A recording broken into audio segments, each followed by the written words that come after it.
Coming up tonight on the news at 6, another record number of new COVID cases in the state, what Governor Steve Bullock had to say at today's press conference. Plus, I'm Mike Dennison in Helena. The money in Montana's U.S. Senate race is breaking records. Coming up, I'll have the details. From Montana's news leader, this is MTN News at 6. good evening, everyone, and welcome to the news at 6. I'm Andy Curtis. And I'm Marian Davidson. Thanks for joining us this evening. Well, today, the state of Montana saw the largest jump in a single day of new COVID-19 cases, surpassing the last record by more than 200 cases. Today alone, there are 733 new COVID-19 cases. Now there are more than 5,200 active cases in Montana. 3 more COVID-19 related deaths were reported today from Bighorn County. The state has now recorded 203 COVID-19 related deaths. Another number to keep in mind, almost 11,000 people have fully recovered from the virus. Now, one of the ways we're tracking the increase in cases is through the overall positivity rate in COVID-19 tests. That is the percentage of positive cases in each new batch of tests, and that percentage of positive results has been rising from about 3.1% on September 7th to around 4.1% today. That's an increase of about 1%. According to the Johns Hopkins School of Public Health, the percentage of positive cases is important because it can indicate how widespread the virus is in an area and whether levels of testing are keeping up with the spread of the disease. And earlier today, Governor Steve Bullock held a press conference with state health leaders to address unemployment insurance funds and the rise in COVID-19 cases. The state will be directing $200 million in CARES Act dollars to the Unemployment Insurance Trust Fund. Bullock says the move is to prevent Montana businesses from experiencing an 85% spike in their tax rate. Bullock also announced publicly displaying COVID hospital capacity across the state will begin tomorrow. The report will show bed capacity, number of ventilators, and ICU capacity. Yellowstone and Flathead counties reported the lion's share of the new cases in the past month. Bullock again affirmed his position on leaving stricter COVID mandates in the hands of local governments, saying it didn't make sense for the governor to implement restrictions for only a couple counties at a time. It's our actions as Montanans that have brought our total case count to over 16,000 and to nearly 200 deaths. It's our actions as Montanans that have stressed our hospital resources. And it's our actions as Montanans that can flatten the curve. At the press event, Bullock also urged Congress and the president to find common ground and pass another COVID stimulus package to help financially impacted Americans. Senator Steve Daines' office said that Congress provided funding for up to an additional 10 weeks of paid expanded family and medical leave for families unable to work because of caring for a child due to school or child care closures related to COVID-19. And they added that phase 2 of Congress's COVID-19 response requires businesses to provide 2 weeks of paid sick leave for individuals unable to work due to the virus. Employers are reimbursed for the cost of the leave through a tax credit.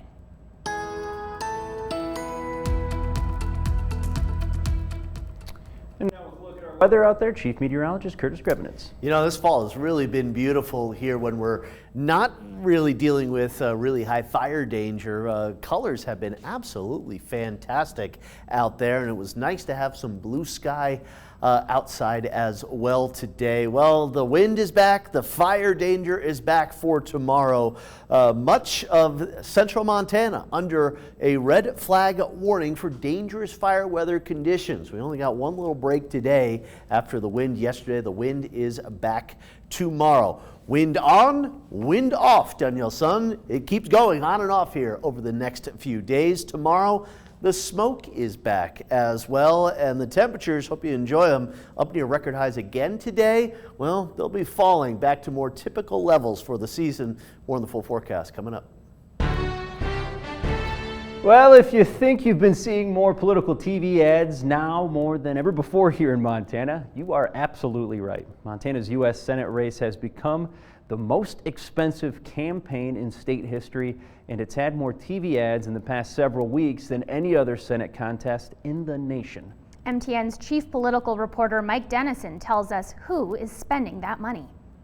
As of last weekend, the spending on the race between Republican U.S. Senator Steve Daines and his Democratic challenger, Governor Steve Bullock, has likely surpassed $85 million. That breaks the record set just 2 years ago, when about $75 million was spent on the Senate contest between Democrat John Tester and Republican Matt Rosendale. And we still have 4 weeks until Election Day. So, where's all that money coming from? We have at least $55 million spent by more than 24 outside groups, which are political party groups, ideological groups, or lobbies that support or oppose one of the candidates.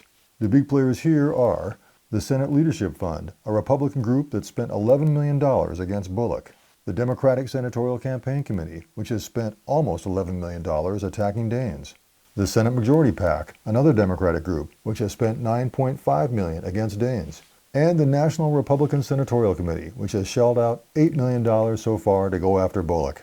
Other big spenders include the LCV Victory Fund, a conservation group supporting Bullock, and Americans for Prosperity, a conservative free market group supporting Daines. And they don't just buy TV ads. They also pay for mailers, radio ads, digital ads, text messaging of voters, and door-to-door canvassing. Some dark money groups that don't publicly detail their spending also have spent a few $1 million on the race as well. Then we have the candidates' campaigns themselves. They had spent a combined $9.5 million by June 30th. But since then, they've likely spent somewhere between $10 and $20 million more.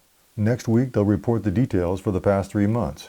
The Wesleyan Media Center, which tracks TV campaign ads, says Montana's Senate race saw more than 44,000 airings of ads in September, the most of any Senate race in the nation. Montana State University political scientist David Parker says the avalanche of money in the Daines-Bullock tilt indicates the race is extremely close, and that both sides are still trying to persuade those elusive, undecided voters and drive voter turnout.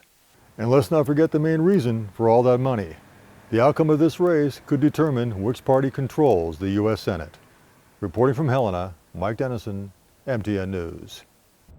Well, this weekend, our series of MTN debates concludes with the race for U.S. Senate.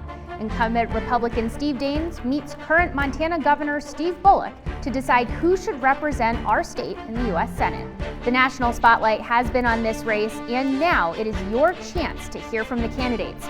Saturday afternoon at 4 on KTVH or on KXLH at 6 or on demand with the KTVH streaming app for Roku, Apple TV, Fire TV, or Android TV. The Great Falls City Commission received 10 proposals for the design and construction of the new Aquatics and Recreation Center on the east side of town. The city got a $10 million grant from the Department of Defense and will match that with $10 million from the Park Maintenance District assessments that voters approved in 2018 for park improvements. A selection committee reviewed and ranked the 10 proposals and will conduct interviews with the top 3 applicants over the next few days. And still ahead on the news at 6, the stage is set for the one and only vice presidential debate. We'll have a preview up next. Montana's news leader. You're watching MTN News at 6. Welcome back to the news at 6. All eyes are on Salt Lake City tonight, where Vice President Mike Pence and Senator Kamala Harris will go face-to-face in the 2020 vice presidential debate.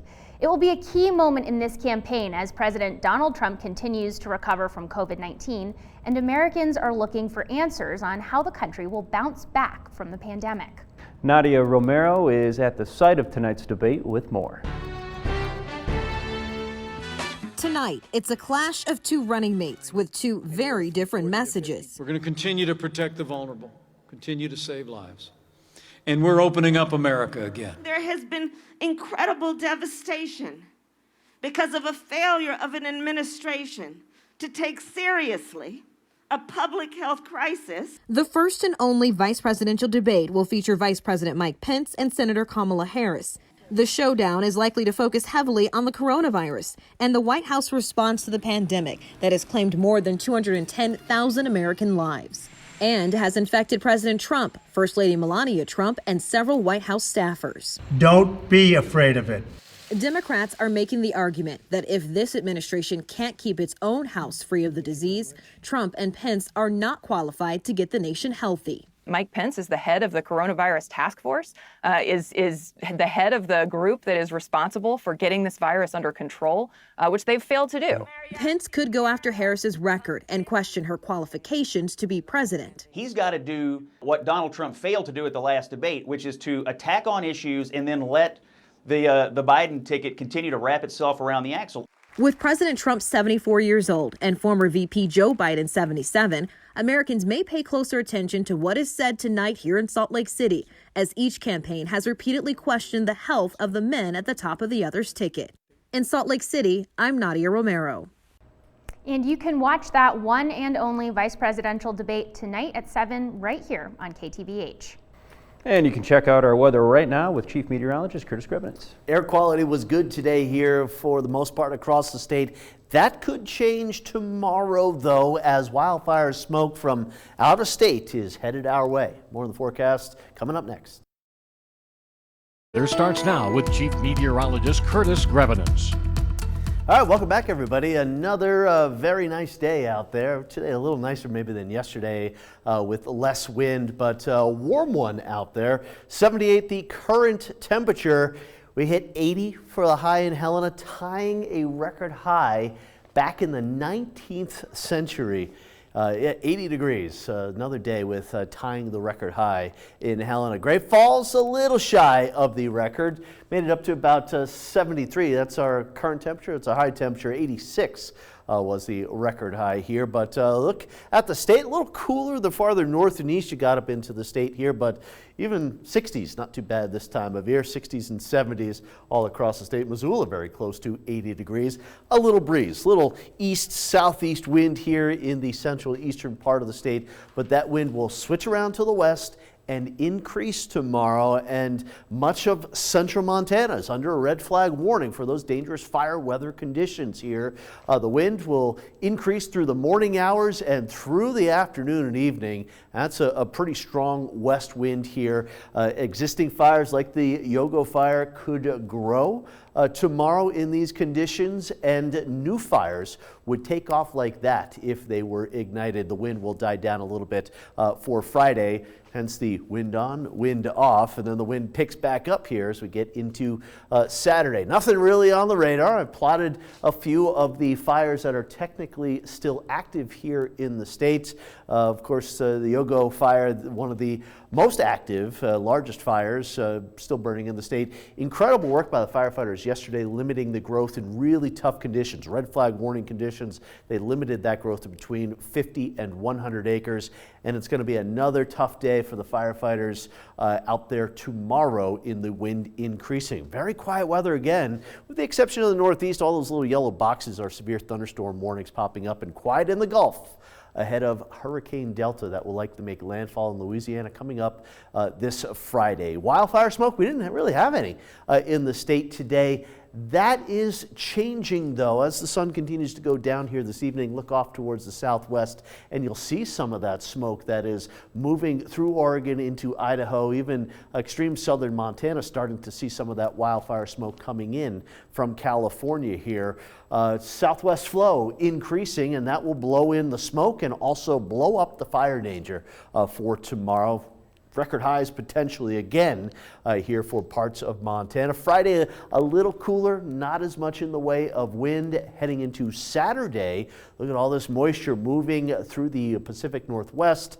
Montana will start off partly cloudy with warm temperatures and more wind, meaning more fire danger. But look what happens through Saturday, late in the evening, overnight, into Sunday morning. Mixed rain and snow showers on Sunday, and it certainly will be a much cooler day, tougher day to be outside because of the wind as well. Monday, another little system coming through with maybe not a ton of wet weather, but we'll take any here at this point. It will certainly help with our fire danger. 40s here for tonight, with skies mainly on the clear side. We'll have a little in the way of some smoke increasing over southwest Montana. Here's the forecast for tomorrow. Windy, warm, high fire danger. smoky skies. It will not be as nice of a day like it was out here for today.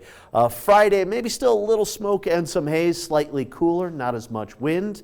Temperatures into the 70s. Here comes the front on Saturday. Clouds will increase through the day. Look at the cooler weather closer to the front, warm and windy out ahead of the cold front. And then here that front goes through overnight Saturday night into Sunday morning.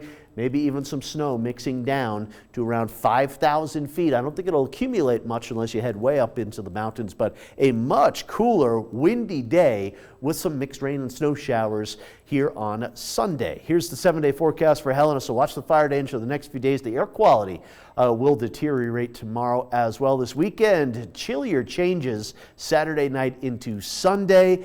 We'll have a couple more showers maybe around Monday and Wednesday of next week. For Great Falls, near record highs tomorrow.